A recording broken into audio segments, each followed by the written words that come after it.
Hello guys, alam niyo ba kung ano to? Ito yung torta. Galing po ito sa amin, sa probinsya, no? Probinsya. Ito po yung usual na mga dinadala ng mga galing sa amin doon pag papunta ng Manila, pasalubong po. Ito po ay torta. Ang tawag po nila dito torta. Ito po ang version ng mamon. I think kung di ako nagkakamali, sa amin version po ito ng mamon. Medyo firmer lang po siya, hindi po siya kagaya ng mamon na medyo malambot. Ito medyo matigas lang po siya ng konti, no?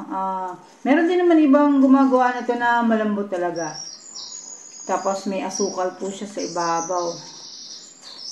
Ang lasa po is very milky, magata siya, and then medyo malalasahan nyo rin po yung margarine. Ito po siya. Hindi po siya tortang talong, ha.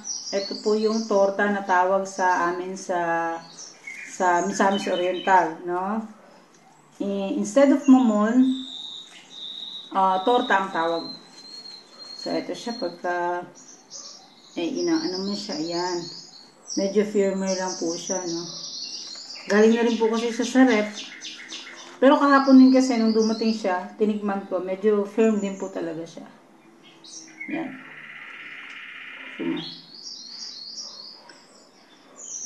Yung iba po nito, nilalagyan po nila ito ng anis. Pero hindi nila sinasali sa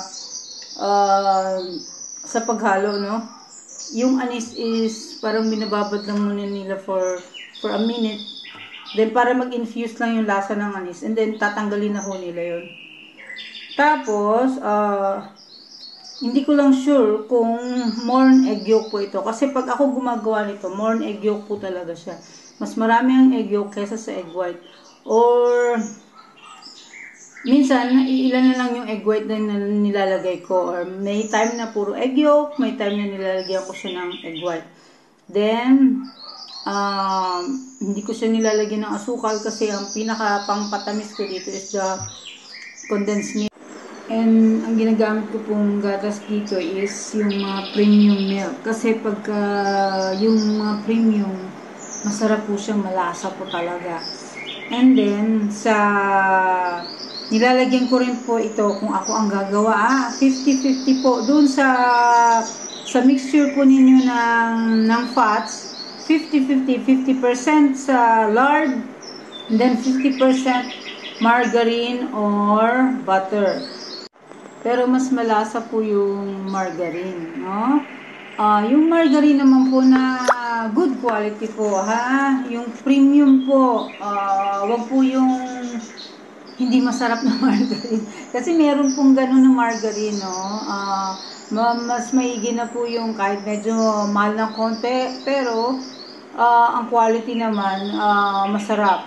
Then, after ko pong mag-bake nito, syempre palalamigin po, no? Binabrush ko po yan sa ibabaw ng butter.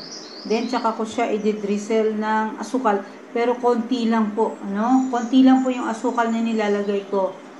Para sa akin, no? Kasi ayoko ng matamis, eh. So, yun lang guys.